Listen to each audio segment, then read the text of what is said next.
Good morning from a very fresh Bloomfield Cemetery. Fog is around, but not bad. Puts a lot of dew on the ground and blue sky up there, so it won't be long before we have nice sunshine. It's 21st of January, 2026. Today is Dale's mom's birthday. Leona Shetka Dusick Miller was born on the north side of Bloomfield, up on the hill, in a house that was originally owned by uh, Mr. Hiram Nutting and later David Parks. Dale's mom was born up on the hillside there in 1921. So we wanted to have a dedicated day where we're doing headstone repair. So Dale thought he would take his mom's birthday off, and we'd come up here, do some mowing. First thing, a couple hours of mowing, get the place looking sharp, and then just focus on doing headstone repair work. So, some of these headstones that we're going to be doing, they're tall and slender, and they're always going to be a bit of a problem in terms of making sure that they're stable enough to survive. So we're going to also kind of think through of a way to stabilize them so they'll endure decades. And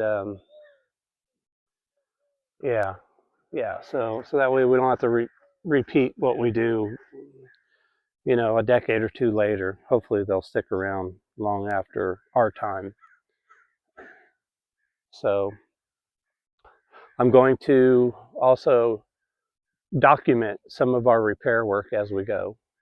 So I'm hoping, I watch a lot of videos on YouTube, guys who take care of yards and do cemetery work and repair of headstones, etc. So I get it, how to do it. I only have one camera. Usually they got two or three. So we'll just kind of fumble our way through it. So hopefully get some video of us mowing. Definitely get video of us doing headstone repair and stabilization. Quite often we have to dig out the base, level the base, make it more stable, suitable for the standing stone to go in the slot. A lot of the base stones that they used were what I call soapstone, kind of soft. And once the tall, slender headstone is in there, the base has a hard time at this point holding on to it, so it can split. So one of the things we're going to have to do is develop like a key slot system where we can make a new base and then put the headstone, stand it up within that slot. But it's all stuff that we're going to talk about today. And I see a lot of the stones have a slight green tint starting back on them.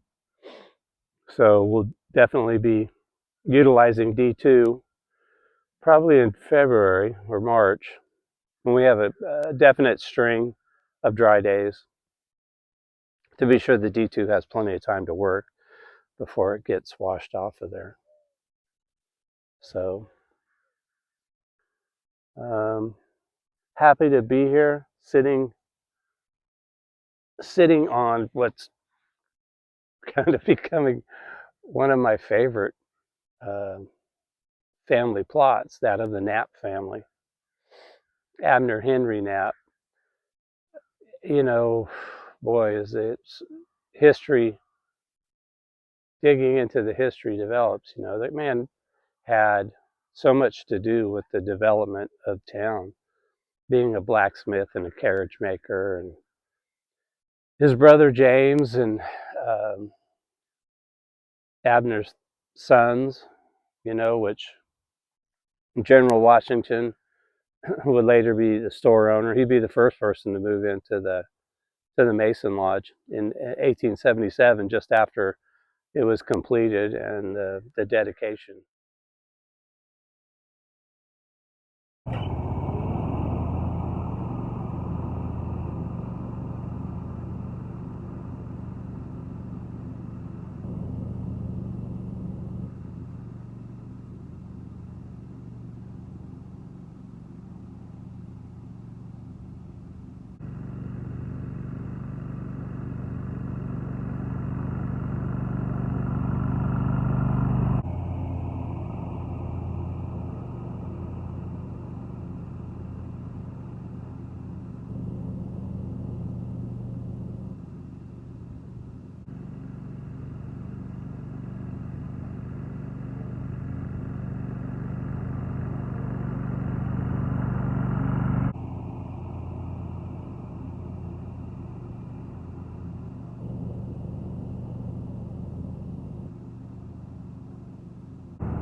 This tree in front of the Palmer site is one that came out of the ditch in front of Dale's mom's house, 11547 College Street.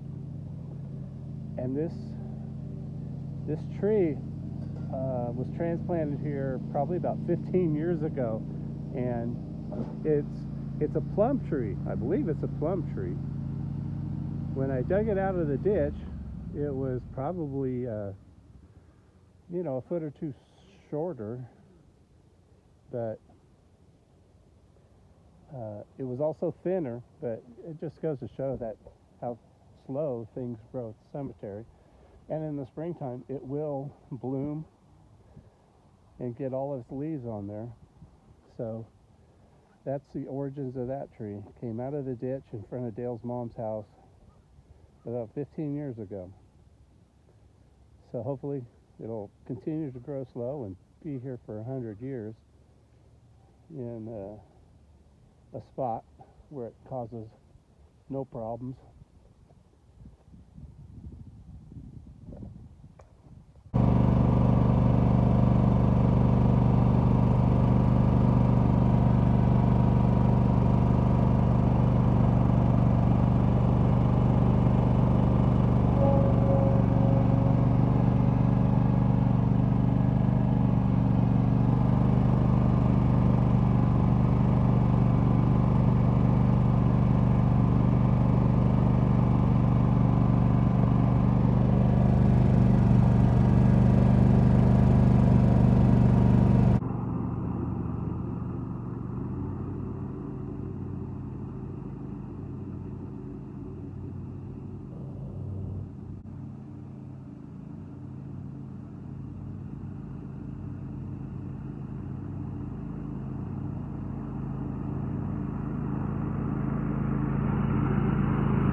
Well, we just finished our lunch.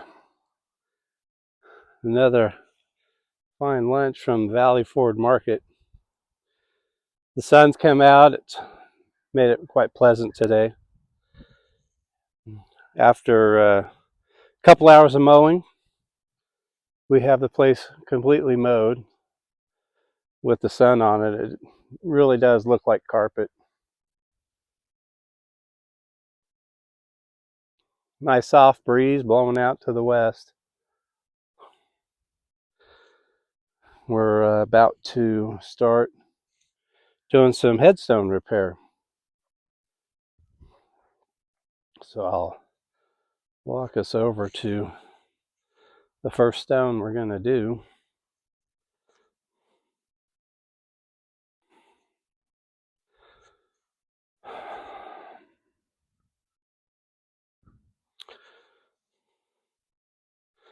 So the first stone is over here with Colburn and Samantha Parks group.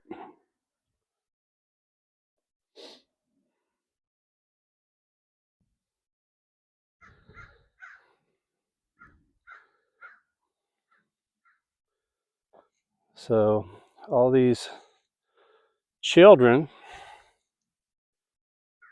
are David Parks kids. Samantha over here,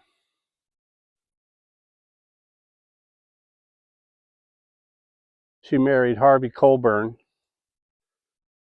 You can see that we repaired Samantha's stone years ago. There's Harvey Colburn's stone.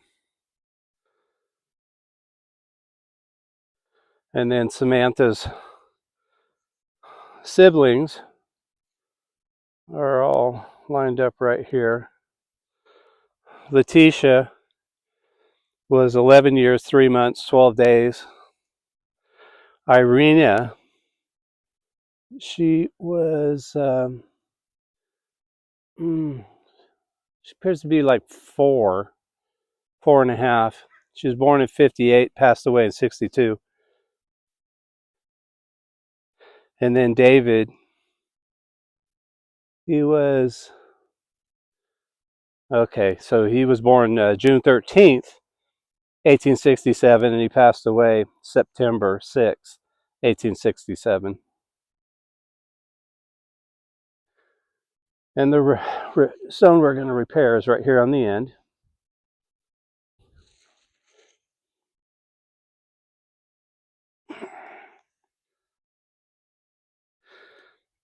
There we go. So that's James. And I can't read the date.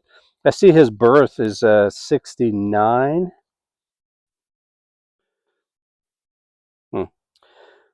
I think he might have passed the same day. So I'll set this tripod up and we can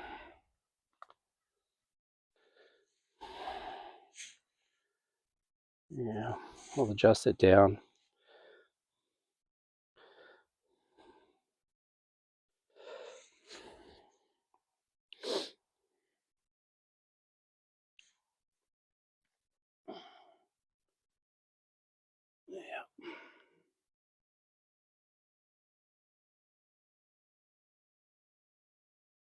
All right. When Dale and I started working the cemetery, we had no idea these stones were here, these small stones. Samantha's stone we could see, but the 4 stones here of the Samantha's siblings were all broken at the base and laying face down, and then they've had decades of seasonal debris stacked on top of them.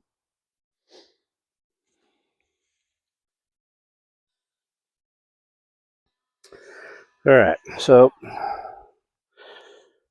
here we are working on James' headstone. All right, so that one did die, that battery. So we clean up the stone, get all the dirt off of there so we can get the best connection possible.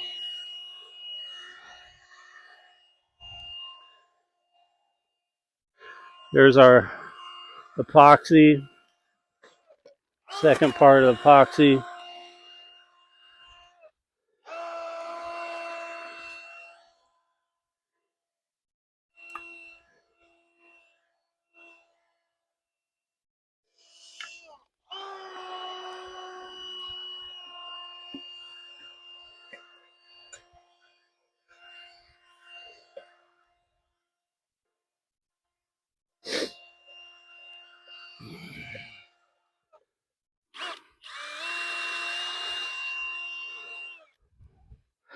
I like having gloves.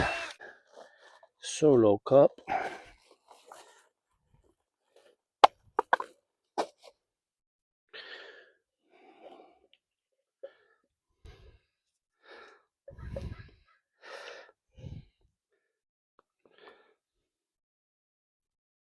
Makes no sense why it doesn't say it.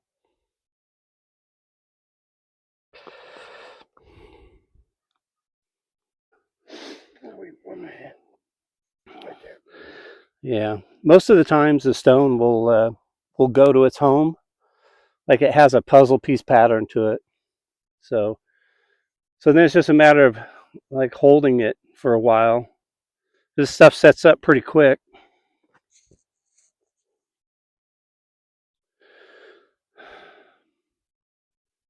which is it's a good time for the access. The fact that this has the break right at the connection point, we don't have to worry so much about cleaning up the excess. It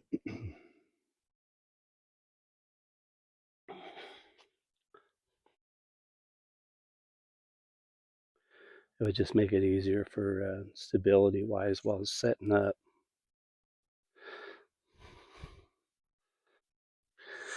All right. So we tackle those two small ones, and we tackle that one. Which two small ones?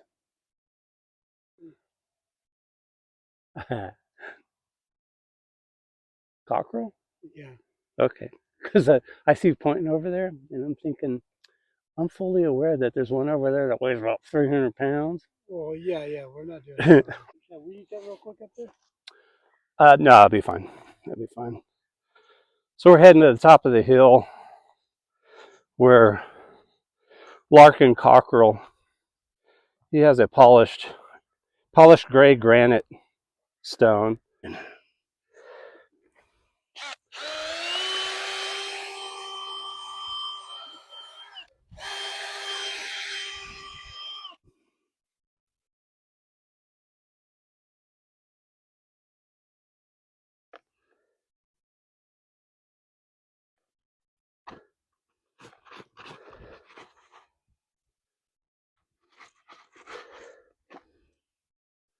All these stones are going to get D2 in a couple weeks.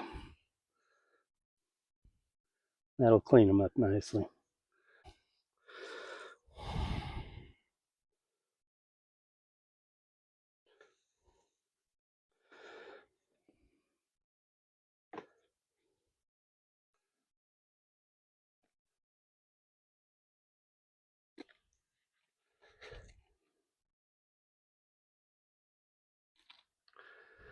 This is actually a different solution than what we used in the past. Before we used to use mastico, which was more brittle. This stuff stays a little more supple to where it doesn't break like glass. Like the first stuff, that mastico that we used to use. That stuff used to run like $50 a can. All right, so there again, get enough on there to where it flows a little bit out where the joint.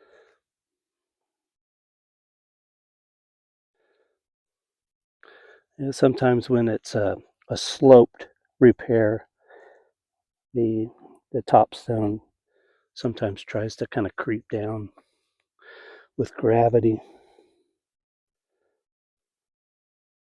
And on this one, you think it would want to rain, but it won't rain. I'm not sure what's going on. Yeah, there might have been some erosion that we just couldn't overcome.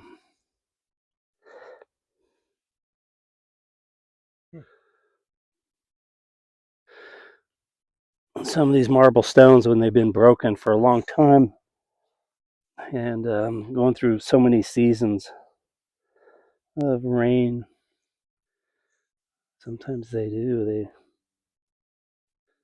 get a certain amount of erosion on them. Years of something in the way. It does not want to go back.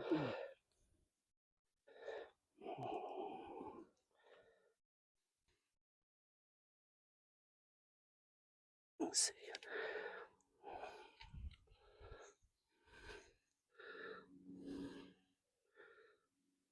That's clear. That's pretty close. That is pretty close right there.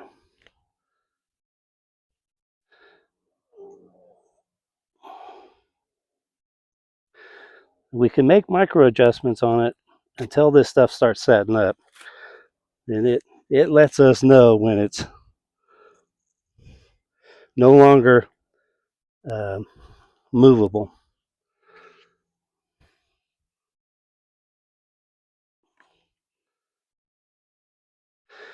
Yeah, this has pretty good amount of material missing there.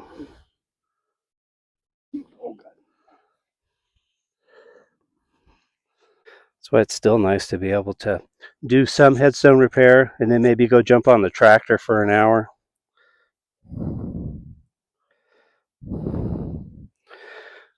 It's a nice mixture of using different muscles.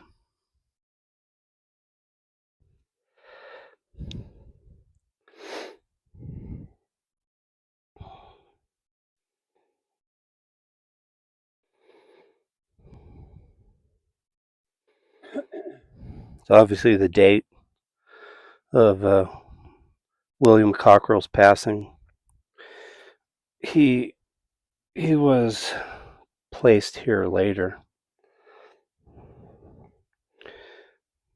The original burial place, it's a little challenging to know exactly where. I've heard both stories of the school. It's hard to imagine they were moving these people all around. Obviously, they knew they had to have a cemetery.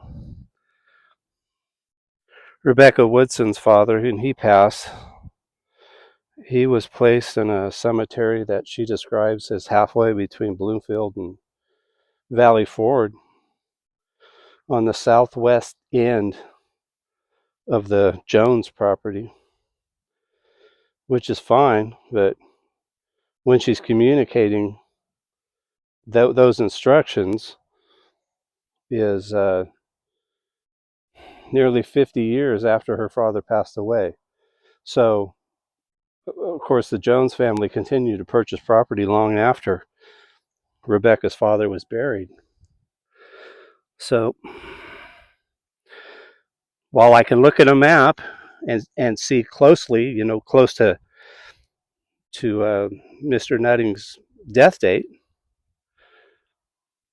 there's no headstones, no markers, no map about where the first technical cemetery of Bloomfield is, other than her description, halfway between Bloomfield and Valley Ford on the Jones property. Everything I figured puts it really close to the Petaluma Valley Ford Road, but that area floods, and I'm pretty sure they wouldn't have put people there. They'd at least put them on a raised plot of land. All right, so this one's setting up.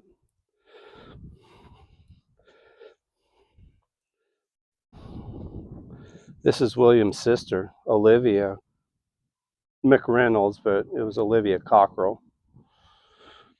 She died a young lady. 23 years, 10 months, 20 days.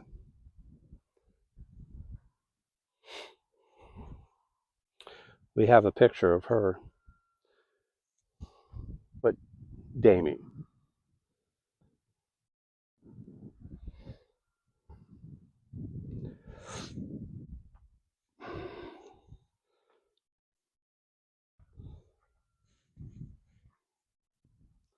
It's funny, at some point, we'll get time to study stuff like that. Like, where would that be? You know, that one has that one. Those guys are all covered. The fact that there's stones missing is frustrating. You buying that place soon? Really... Yes. Yeah, I was actually thinking about that. I need to get some taller stakes, and perhaps I can remember to do that. So stakes come in handy for support and stuff. I'll go get another can.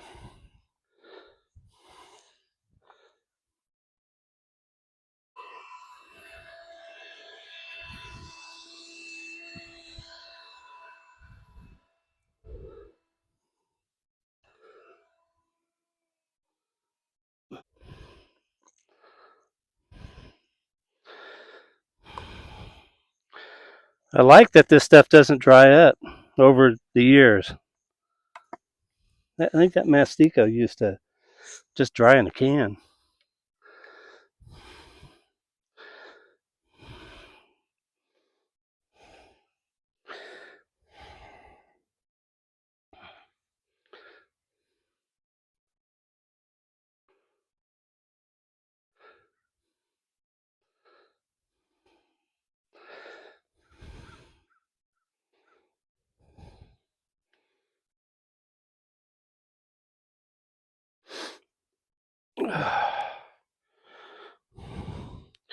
All you at home are probably wondering why Dale doesn't talk.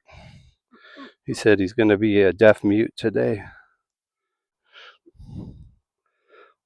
How long have you owned your truck now? I don't know. That long. And have you eaten anything in your truck yet? Nope.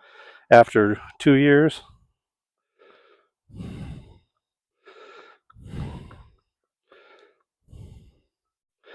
Still smells like a new truck.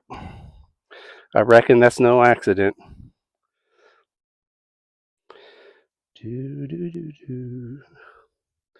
Yeah, this one's pretty jagged.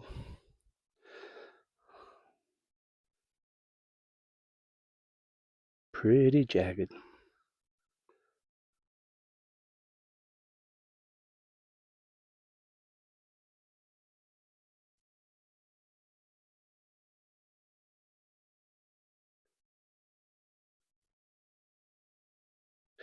Dale and I were talking earlier about things that we can do to give added strength to the repair area.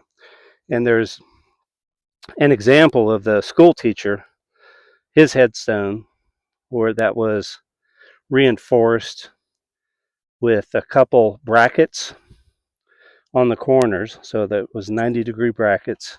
I think it was aluminum brackets or stainless, and then some wire and a turnbuckle installed. And that installation has been functioning properly for as long as we can remember. That may be the go-to system, but we're definitely going to come up with a solution so we don't have to have these fixed multiple times. Oh, that looks good. Yeah.